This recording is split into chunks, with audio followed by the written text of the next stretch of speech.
Hey, what's up, everybody? Welcome to Aux Court Approved, the place that we live and breathe music.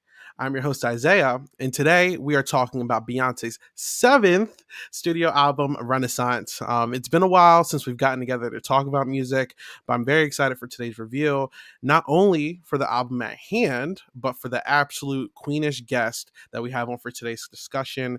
Today, there's more than one queen involved in today's episode, and it's my absolute honor to welcome in Taylor Hale on the pod.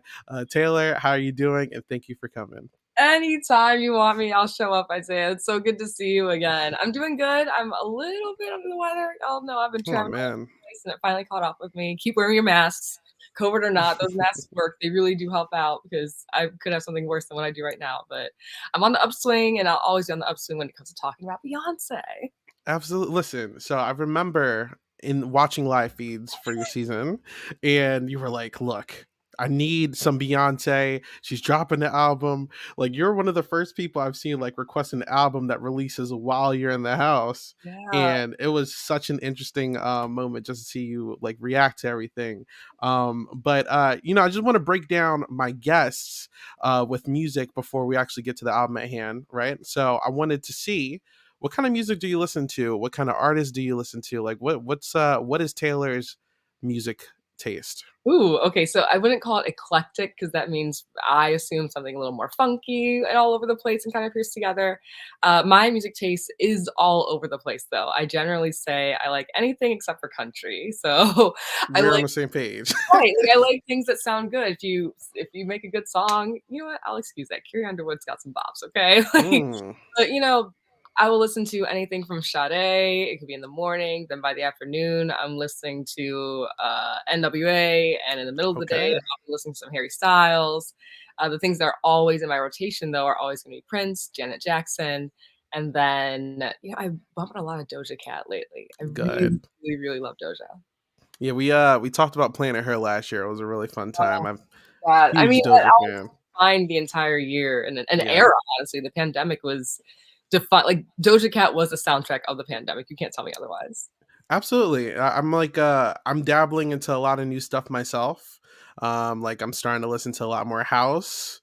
Yeah. Afro beats I'm big into. I love Thames, who's featured on this album, which is pretty dope.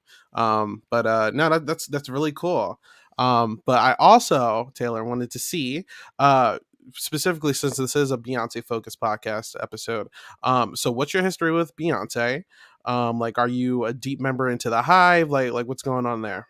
Okay, I can't call myself a deep member of the Hive just because I'm not trying to, like, get in the hive and then get stung by other bees, like, that's not how this is gonna go. But I'd be lying if I said that Beyonce's influence did not impact me from a very early age to where I am now, and honestly, I think Beyonce's impact on me as a Black woman not in music, someone who listens to music as a Black woman is very similar to why I love Janet Jackson so much. I think you get to see them grow through their Black womanhood. You get to Mhm. see them understand what it means to be a young woman. What does it mean to grow older and understand, like, what does sexuality and sex mean? You get to understand what relationships look like, what a relationship with your personal self, with your Blackness, with your womanhood. And you get to Mhm. understand all of that through their music. So as a big Janet Jackson fan, that's something I was raised on by my mom's influence, but the person that really kind of held my hand and guided me on that journey as well is Beyonce. So I was a Destiny's Child girl. I was always Kelly though. I was Kelly. Okay. But Beyonce's music, just every step that I've experienced in my personal journey, it's with Beyonce. And that's dope. I'm personally like, for example, one of my favorite new artists, Chloe and Halle. I hope you know them. They're amazing. I begged them to play Ungodly Hour in the house, and one day, I think it was a Labor Day party, they Hmm. cut off the feeds and they played that song a few times, and I was Good. like, "Oh, perfect!" They're actually signed by Beyonce, and I really loved the entire Ungodly Hour album. And I remember I think I did a podcast with Ozza last year, and I put her on to them. But like when I found out that they were signed by Beyonce, I was like, whoa! Like it Okay. makes a lot of sense, and it's actually kind of cool. I keep bringing up these shout outs. Beyonce's big into like helping like other female artists, and she shouts them out a couple times. So like, she's definitely had her touch on like the new generation easily. It's just kind of cool to see how she's kind of not only touching fans but other artists, and kind of being willing to like bend and evolve her music almost.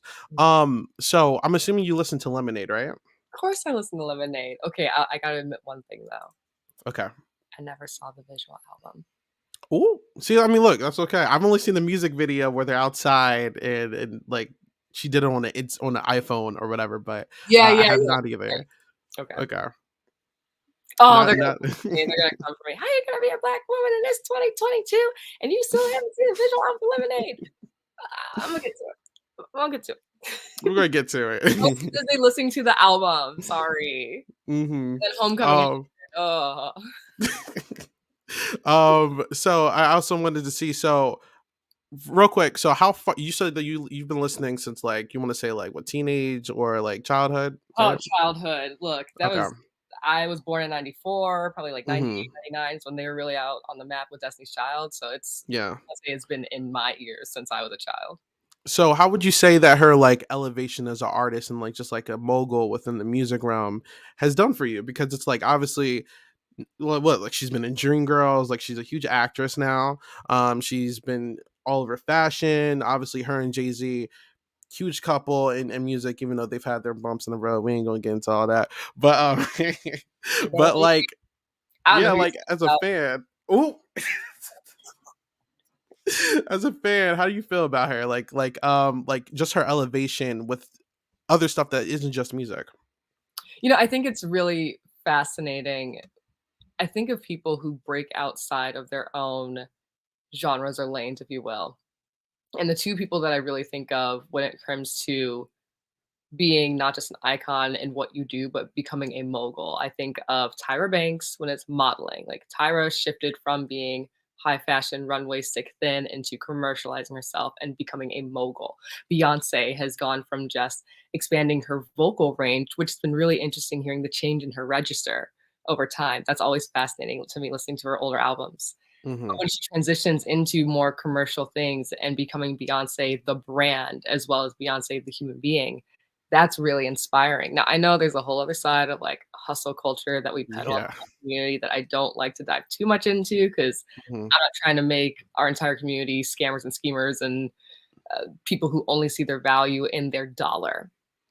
But there is something to be said about the way that people couldn't say her name, called her Beyonce, or said her name was weird or hard to pronounce, to now you are silly if you can't say her name. Autocorrect will correct you if you don't get her name right.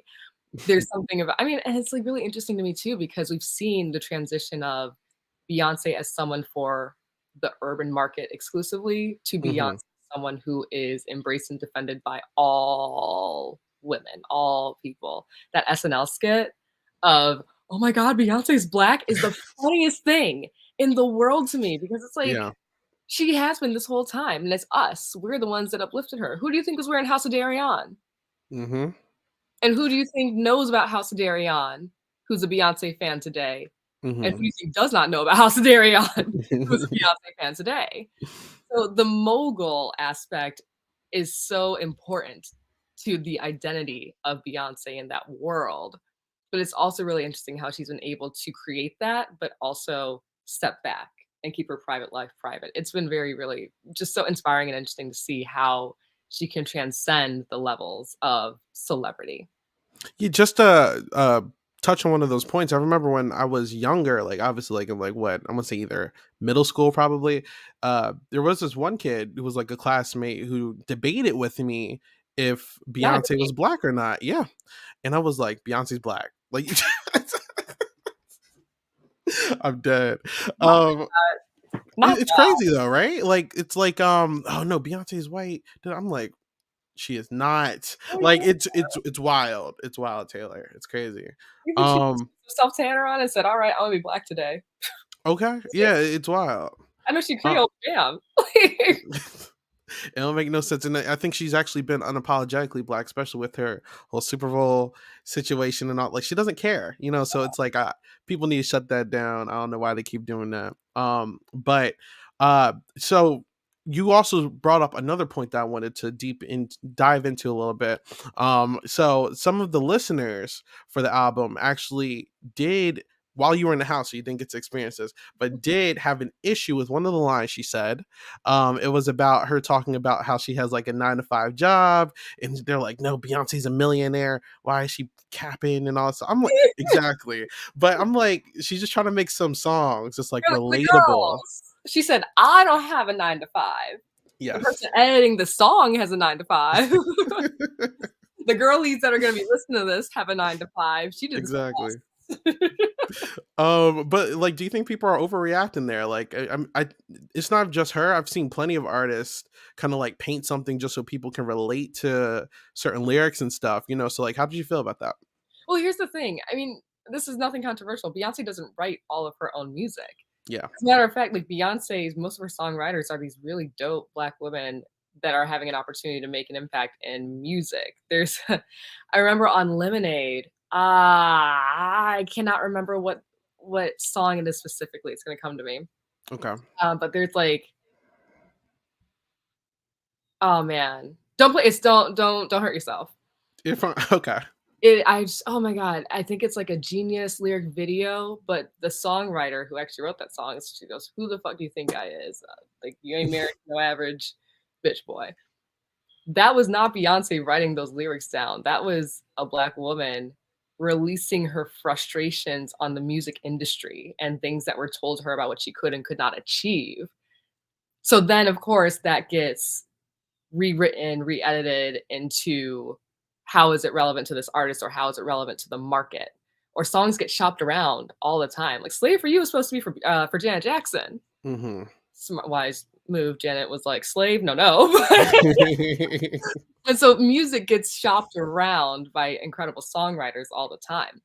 And not to say Beyonce doesn't write any of her music, it's just to say that some lines, some lyrics are not going to be specific to the person singing the song because they didn't write it. But Yeah. that doesn't mean that there isn't value in how that was created or value in who it's going out to. Like Beyonce, I would argue she does have an obligation to make music for Black women considering the level she's transcended to. But Mm-hmm. she doesn't have she didn't have to get to the point where she is now. But the music that she sings is still true. The way that she performs it when she's on tour is still true. So when we're talking about a very specific lyric of having a 9 to 5, okay, maybe that'll start a conversation about what does a 9 to 5 look like? Who is allowed to capitalize on labor of other people? Mm-hmm. But let's also look at the value that this entertainer also has. Like music is not just one person saying one thing, it's a collaboration. It's a collaborative effort. So let's chill out on Beyonce for that one piece. There are so many worse things that other people could be doing or saying. Like, come on, please relax. Okay. All right. So I wanted to jump in. I wanted to jump in into just a few more facts, and then we can start talking about a couple specific songs real quick. For anyone listening, just some quick facts. If you aren't aware, and if you've been like living under the rock, obviously the Grammy nominations have come out. For 2023, Beyonce has 8 nominations, which is pretty cool for Song of the Year. Yeah. Okay. Song of the Year, Record of the Year, Song Written with Visual Media, R&B Song, Dance Recording, R&B Performance, Traditional R&B Performance, Dance Electronic Album. So those are some of the nominations.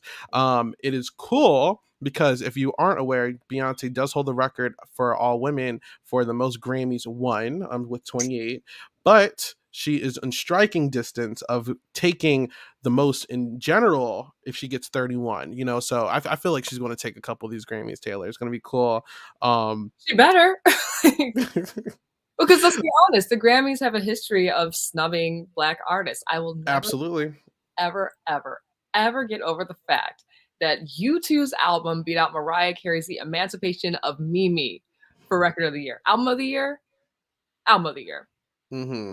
That is disgusting to me. I'm sorry. Like, you can't take that masterpiece. I know we're supposed to be talking about Beyonce, but you Oh no, can't you're fine, go take ahead. the piece of The Emancipation of Mimi, which is pop, R&B, gospel. It is the ultimate accumulation of all different types of beautiful music, and dwindle it down to solely R&B because a Black woman made it. That's the record that she wore, was like R&B of the year. Yeah. So they have some shenanigans. They got some shenanigans going on over at the Grammys. So, you know. Listen, I personally am salty at the Grammys still for giving Macklemore album of the year over not only Kendrick Lamar and Drake and Jay-Z and all these other icons with classic albums to this day. I will always be salty, So I take it with a grain of salt. But the Grammys, in my opinion, has dropped in relevance, and I kind of hope that the Black people take something, like the people with money who complain about this stuff, take something that makes something of their own. That's a whole nother conversation for another day. But just also wanted to say, she does have a total now after this year of 88 nominations in general, tying her husband Jay-Z for the most nominations in history. So that is pretty dope. I wanted to see your opinion because obviously you've been out the house only for a little bit, but I wanted to see if you were familiar with some of this stuff. For any audio only listeners, I'm putting this on the screen. We're just going to talk about a couple of these nominations real quick, specifically record of the year, album of the year, and song of the year. So Taylor, record of the year, we have ABBA, Adele, Beyonce, Brandy Carlisle, Doja Cat, Harry Styles, Kendrick Lamar, Lizzo, Mary J. Blige, and Steve Lacy. I'm sure you haven't listened to all of them, but just quick glances, who do you think would take this one for record of the year? Ooh, I mean, look, I want to give it to Beyonce, Break My Soul. There are a few mornings in the Big Brother house where we'd be woken up with Break My Soul. So, and it was the last song, like a big new release song that I heard before going into the Big Brother house. That's how I knew I could request her album, because the date was released before I went in the house. So Okay.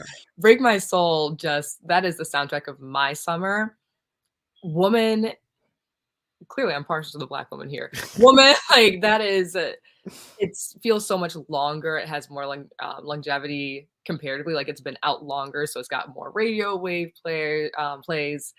It's probably been on TikTok longer. Like I can't look at Doja Cat and not think about her overall social impressions, her overall marketing impressions that are impacting and changing the Grammys and how we evaluate music. So I really want to see Doja take it, honestly, but Break My Soul is just always going to, like, that's going to be the deep, deep, deep in my soul and spirit.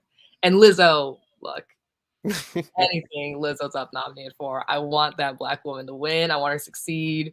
Her entire existence is just a buck to all stereotypes. So I want her to do well too. I haven't heard Heart Part 5. Listen, if you take anything away from this podcast, go watch the music video for this. It's crazy. Talks about a lot of issues. Like he speaks about Kanye a little bit, the Will Smith and Chris Rock situation. You might have to bring me back for another podcast on that one, so I can talk absolutely. About that. I'll just say this again. And if there's any personal favorite, so I think Break My Soul, in my opinion, would win this one. But sleeper, I don't know if you've listened to Steve Lacy yet. Bad Habit. I've seen it. It's like popped up on playlists. Like, oh, you should listen to this, and I skip it. But give it a chance. I'm telling you, it's so good. Look, if there's always a sleeper, there's always a U2 in there somewhere. And it's crazy. I mean, most of these nominations are the same thing. This is the last one we can talk about. Album of the year. I don't know who ABBA is, but ABBA's nominated for it. I'm listening. I'm slow. How old are you? How old are you? 24. Child. Okay, so ABBA was really popular. You've heard Mamma Mia. Yes. Okay. Oh, this is the musical that got nominated for an album, right? Oh boy. So I'm tripping. So ABBA, they're the band that wrote the song Mamma Mia. They also have many, many hits. They're like pioneers in the era. I won't say pioneers, it's not correct. That's Black people more. But so massive influencers in the disco era. And they had this massive resurgence on TikTok. And I won't say because of that resurgence, but in tandem with that resurgence, they wrote new music. It got released, and now we're looking at nominations again, which is really, really cool. That's dope. And then we got Adele with 30. Not the best, but I mean, it's cool. Bad Bunny, I don't listen to Bad Bunny. He's huge right now internationally. And then obviously Renaissance, Brandy Carlisle, Coldplay, Harry Styles, Kendrick Lamar, which, look, if this is up to me, I would give it to this, but I don't think it's going to win it. Lizzo's special album of the Mary J. Blige. So, I mean, I don't know if you listen to all these, but which one would you give it to? So my first pick is going to be Renaissance. Absolutely. obviously. Is Harry's House, that's what has As It Was and, Late Night Talking, I think. Yes. I really like that, and I Mm, think Harry Styles is a phenomenal musician, phenomenal songwriter, phenomenal, performer. I would love to see Harry Styles. I would what do I want more? I want Beyonce's album to get the full breadth that it deserves. So I want okay. Renaissance album of the year, and I wouldn't be mad at whatever it was As It Was that was nominated for song or record of the year. Okay. Mind that. I know there's a difference between record of the year, album of the year, and song of Yes. the year, right? Record is one song. Album is the entire body of work. And then what is song of the year? Listen, I I know don't. one has something more to do with the performance, and one has Yeah. to do with all the people who are credited on the song too. I So see what I think record is everyone is credited. I think song is literally just the like performance of it. radio play. Everyone listens Right, to the performance. Yeah. okay. So, Ooh. which in my opinion, break my soul in that. But I mean, that's a that's a whole thing there. But but okay, all right, that was a cool little thing. I just want to try that out. But so let's jump into the album for a little bit. So obviously, uh, for those who are not aware, Renaissance is a 16 song album. It's 1 hour and 2 minutes for the runtime. The last time, if you are not familiar with Beyonce's discography, that she dropped was 6 years ago with the release of Lemonade in 2014. Um, in my opinion, so I think Beyonce's take on this project in comparison to the others is very different. Coming off of Lemonade, where it's very focused on like topics of like love, betrayal, infidelity, personal relationships, etc. I think Renaissance actually does a complete 360. I think Beyonce is a lot more wild, but in a good way. I think she's focusing on concepts like freedom, self-love, having fun, and I really enjoyed it. I like the cockiness and confidence that Beyonce constantly puts out. But like, what is like some things that you felt from this album, Taylor? I felt freedom, I felt liberation, I felt permission because so many Black women don't really get permission to be the full range of who they are. They don't get to Hmm. be the church girl that also goes to the club on the weekend. They don't get to be the person who wants to stay at home, boot up, cuddled up. They don't get to be the person that is saying, "You don't mess with me." They don't get to be the person who is religious but also supporting the queer community. They aren't allowed to be all these different things. And what's so interesting is outside of just the lyrics and the energy is the different vibes of music that are brought here. So it isn't just disco, it isn't just like techno, it isn't just hip hop and trap Yeah. beats. It is a little bit of Afro beats. It's timeliness. It's an homage to the history of music, the different types of music, and the way that different Black communities have contributed to the music that we enjoy. I heard I'm still learning the names of everything Go because ahead. You're good. I only I had an iPod Shuffle, so I was calling Cuff It, I Feel Like Falling in Love for the longest time.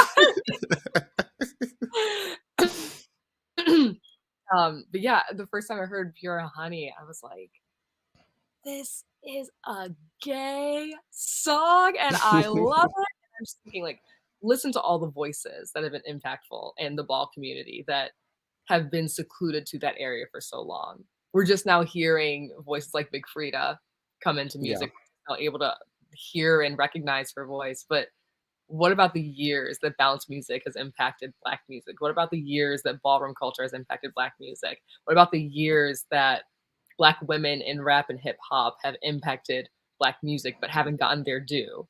That's Hmm. all credited throughout this song. Grace Jones being on the track. Like, are you kidding me? Yes. Yeah. Shout out to the features. What was it? Grace Jones, Beam, and Thames. Pretty Yes, dope. yes, yes. I mean, there's just I'm going through the album right now. Like, you Yeah. can't look at this and look at it as anything other than a tribute to Blackness in all different forms. And I think it's so beautiful. Like, Plastic Off the Sofa just takes you to a different world. Like, it takes you back to the 70s. Like, I can imagine what my grandma or my auntie's house looked like when it was first bought and that sofa covered in plastic was first moved into the house. But then I enter that space 15 years after and what my experience is and how different it is. Like, that song takes me back to what her life could have been like in that moment. So it is something that takes me back to honor the people that are in my world, and like Great. having that experience in the Big Brother house it felt really good too.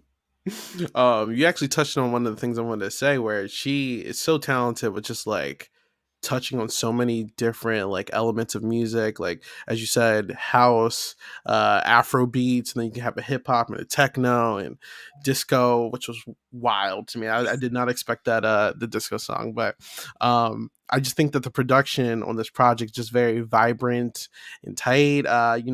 She samples and pays homage so many people. I know she shouts out like Rihanna and Nicki at some point during this album, which was pretty cool. Which I made a tweet about it before we got on. I was like, why haven't those three made a song yet? So annoying. Hello, But work together, please. I'm sick of this. Even yeah, like, outside of shout outs, like the Uncle Johnny shout out, seeing yeah. Miss Tina talk about who this person was and how much he meant to their entire family. Like, I was in tears reading that bit. Hmm. The whole album is beautiful. I just wanted to give credit to her, where I think there's not a lot of people who can do this effectively, but like she meshed the songs together so like flawlessly, where like she starts like leading certain songs into the other ones and like Yeah. sampling certain sounds into the next song, and it just works. Like she's just so good, like you don't even know where the song stops at a certain point until you're like really paying attention. So I thought that was dope. I think it's the end of Cuff It into Energy. Like before when again, I was listening to this in the iPod shuffle. You can turn a shuffle a certain way so that you can still hear the album in order. So when I was listening to it, I still heard it in order. I just started a different song, but it got in order eventually. But what I'm trying to get to is at the end of Cuff It, I'm thinking that's the beginning of Energy when it cuts over. And I was like, oh, okay, like this is the new song. No, no, no, girl. Nah. Like it's masterful. And we don't have popular albums that do transitions like this anymore. We don't have albums. I talk about this all the time. I miss the interlude. And Kendrick Lamar did this really well. Was it Good Kid, Mad City? I think had like the first one with all the interludes on it. But when I think of interludes, I think about Janet Jackson. I think about how she would narrate the album during her interludes. There's something that will guide you, a thread that is being woven between every song. And this album just brought me back to that era. Not someone narrating, but someone so masterfully creating a beautiful line that you can glide through seamlessly. If you were to listen to this out of order, you're doing yourself a disservice. You're still muted. I was waiting for me to mess up. I'm so annoyed. But yeah, I remember watching her in an interview a couple years ago. She was talking about how she's kind of tired of this era where we kind of call it now the fast food era of music, where everyone's just trying to make a single that's gonna pop for a few seconds and then keep it moving. She's like, I miss albums. I miss projects, like things actually mean something, and that are going to stick around for years to come. And I really think that she's trying to bring that back. And I think her influence is so awesome that even with the house elements on this, like I think she's trying to, I can see a lot of artists trying to like replicate what she's doing here. Shout out to to Drake. I know he dropped like 2 albums this year. But honestly, never mind, dropped around the same time, and that's a house album. I was like, what the hell? Like, where did this come from? Mhm. But yeah, I thought that was interesting. It was interesting, all right. Listen, again, you gotta consider where I was mindset-wise, like, Break My Soul drops. Honestly, never mind, the album drops, and I'm like, there Yeah. are only clips of these songs that I'm even interested in entertaining. Meanwhile, Break My Soul, I'm sure Spotify is gonna do their rap and be like, "Taylor, you listened to this song 523 times Yeah, in the first mhm. 2 hours." Like, it it shows you when you make music from your soul to feed your own spirit and then hope that the rest of the world will relate to it, and what happens when you make music in the fast casual era. You got your Wendy's and you got your Chipotle, and Drake was on some Chipotle, and then Beyonce as always was a 5-star, 5 dining. Like, fine dining, it's a very different thing. You can tell where the music is coming from. You can tell Like, why is Drake just pumping stuff out when you have Beyonce who's taking her time with her music and it shows. The production Hmm. of the album shows. I feel like with Drake, I'm just getting mixtapes again that are, I don't know, Yeah, I mean, better when he was doing it back in the day. Like, I have very yeah. little. Let me stop. Y'all know I got feelings about Mr. Listen, Oh, I plan on talking about her loss at some point because got some questions, but what we're talking about. so for me, right, with this album, there's 16 songs obviously. I have 12 on my playlist, right? For you, I don't know if that's hot take. For you, so what are some of your favorite songs and why on here? Ooh, okay. I'll say beside Cuff It, beside Break My Soul, because amazing, amazing singles. My number one was always going to be Heated. Mm. It just like I got. She said Monday I'm overrated, Tuesday on my dick. Sound familiar? Like, I'm listening to this. I'm like, actually, I gotta cool off. I'm heated. Y'all talking all this stuff about me. I'm heated. That was my summer. People are pinning me a certain way, and I'm not allowed to just breathe and exist. Y'all got me pressed because the first thing I want to do is take this fan and cut y'all. But it's not necessary. It's not worth it. But when someone can express anger and release in a way that you can't find the words for, to have music be that release for it, it's like, okay, you get me. Virgo's Groove is beautiful. It just feels like I got the top down. I'm cruising down a freeway. When I say freedom, the soundtrack of freedom for me is Virgo's Groove. Like, I'm coasting, I'm chilling, I'm relaxing. Um, it took me a while to get into Alien Superstar. Oh, really? I don't even have that on my playlist. That's the one Okay, I get well, so far. okay. So, what do you mean? Oh, really? I could not get into Alien Superstar until I heard it in the real world. Okay. So I was looking back. I know I keep talking about Big Brother, but this is As you just should so listen, you're good. it's so intrinsically tied to my experience in that game. Um, Alien Superstar felt weird in the house. Like the sounds felt funky, it didn't feel right. But coming out of the house, it's like, oh no, this is what happens when people can't handle the thing in front of you. And it clicked. I was like, oh, okay, this makes sense. Do I have to fast forward a little bit from the beginning to get into it? Yes, I'll Yes. admit that. I'll admit that, but I really love the song. And energy is so good. Yes, I Honestly, love energy. so Pure Honey is a big one for me because Cunty is like a massive song. It's always been on my playlist for years. Like, Hmm. anyway. So as soon as I heard that sample on the track, I was like, yes, absolute yes. But it makes me laugh how Pure and Honey are on that one track, but Cuff It and Energy are not. Hmm. Probably like the most beautifully, massively tied together two songs. So those two are gonna be like, I just make that one song. I can't listen to one without listening to the other. Yeah, for me, I really love Move.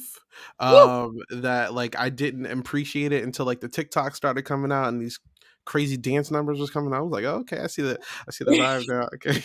I see the vision now. Okay. Cuff It, I didn't care too much for Cuff It at first.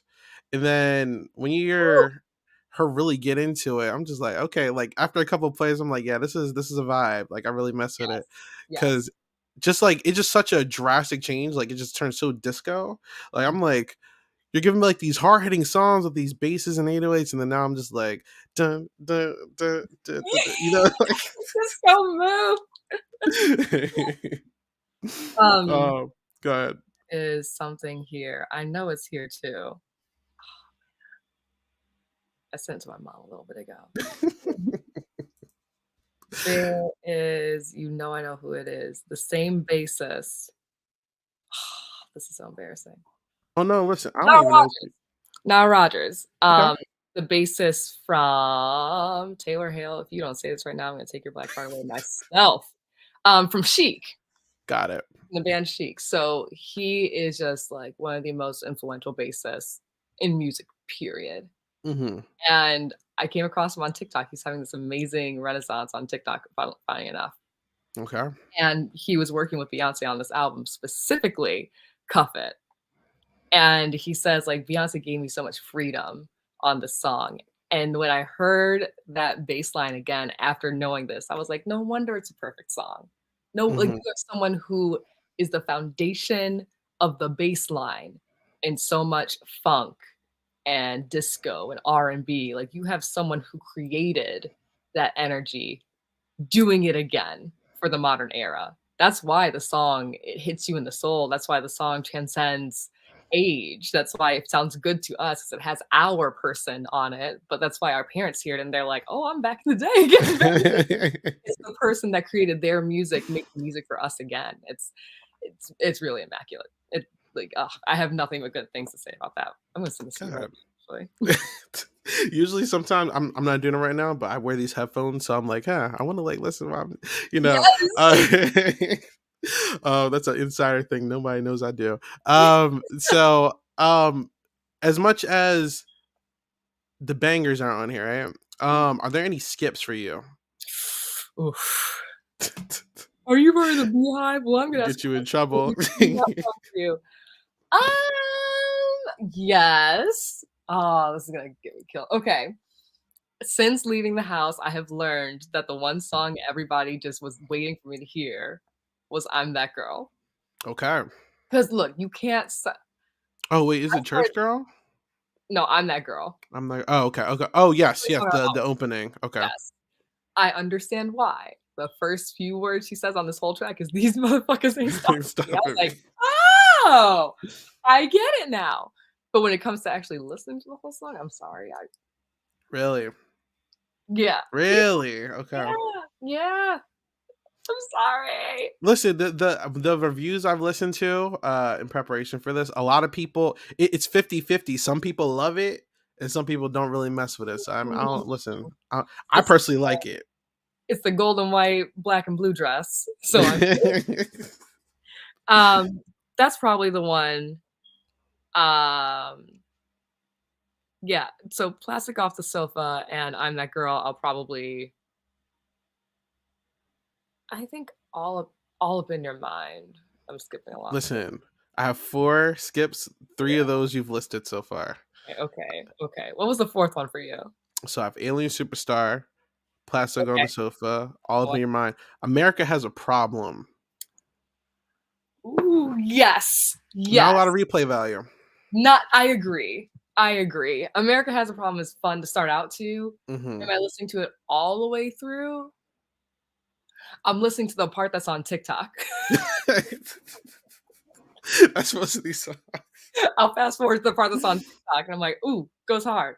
Okay, I got one. Not fast food music coming out. You know what You I'm get what you saying? need, okay? All right, so I guess we can start closing out, Taylor, right? So one of my final questions for you. What do you think the legacy for Renaissance is going to be? Do you think it's going to have longevity? Are we going to be listening to this album a couple years down the line, or is this going to be like a forgotten memory? Obviously, I think this is a part of a 4-part series Beyonce's doing that she made during COVID. Yeah, so she's going to be Oh, dropping a lot of albums very quickly. But how did please you? What do don't. you think the legacy is for Renaissance? Ooh, well, I think the legacy of this album is, um the interesting thing here, I remember when people were really badgering our generation on, the usage of samples. When sampling has never been something that is new. Like, people have been sampling I mean, like, so many Prince songs, there are people who sample Prince songs all the time, some covers that he's done himself, so it's like, that's nothing new here, but people were so adamant about Beyonce not dipping into that territory because Hmm. Beyonce is Beyonce. And I think she did a really immaculate job here with her team of, showing how it can be done and how it should be done, the way that you can do it to pay homage to your heritage, to your music predecessors, the way you can use it to push forward music. And I think we're always going to look at Beyonce as someone who is pushing music forward, not shoving it down our throats or cramming a different mold out there, but she's always going to be sweeping the discourse forward, whether the music directly reflects her personal life, whether it reflects trends in society. That's what Beyonce's music does, can do, and does. Hmm. So I think Renaissance, it's like it's just a total flip and transition in who we see Beyonce as an artist, because the past few years have been defined by her marriage. And, Unfortunately. yeah, like, that's so frustrating. It's Beyonce, Mm. and I'm looking at her through the lens of her husband that cheated on her. I'm looking at her through the lens of a man whose entire identity has been through capitalism and wealth. Is that how we have to succeed in this country? Sure, but that can be very toxic. Look at the people that say they're inspired by Jay-Z solely, that will, in the same breath, discredit and degrade Beyonce and her achievements. Hmm. We have to look at the people that we breed when we look at the examples that we put out there. So if we break away from that, I think that's what this album does. It doesn't define her through the relationships she has to other people. We see her as an individual again, which is beautiful, because you should be an individual when you are married, when you have kids, et cetera, et cetera. You don't lose yourself. And I think the music was so dedicated to that that we started to lose sight of Beyonce and her genius and her genius. And Renaissance gives us, the viewer, the consumer, the fan, the ability to, like, latch on to Beyonce as a person, an individual, an artist again. And that's what I'm really, really excited about. So this is going to be the album that takes us down that path again. All right. And I'm very excited to see if her and Kendrick sweep most of these albums awards at the Grammys. Let's see what's But the but yeah, that is our little review for Renaissance. Taylor, as always, thank you so much for coming on. I appreciate you for popping out again, and I'm sure we will be collabing plenty more in the future. Um, where can people find you? And if you want to plug anything, you can plug. Yeah, you can follow me on Instagram at the Taylor Mac, M-A-C-K. You can find me on TikTok at the same. I don't post as much on TikTok, but I'm working on it for y'all. And you can find me on Twitter saying the dumbest things I can possibly think of as the Tay Mac. I had to abbreviate it because too many characters, or someone else handle. I don't remember. But that's where you can find me. It's mostly my opinions. And then if you want to subscribe, you get exclusive content on my Instagram as well. So we have some really fun conversations over there too. All right. And if you want to see more of me and what I'm doing, obviously we're going to be talking about a lot of music over here, as well as I should be doing a top 5 album of the year podcast on RHAP has a podcast. So you can continue on with the listenership there. And you can find me on Silent Podcast where I'm talking about a whole bunch of stuff. Specifically right now, I'm doing a review series of every Big Brother season ever. So that should be very fun if you are interested in that. So you can check me out there. And lastly, if you want to listen to some other music opinions, check me out on the Purple Pants podcast with Bryce Isaiah at the end of every month, talking about our favorite songs that dropped that month. So until next time for our next review, I'm Isaiah. Have a good one. Bye.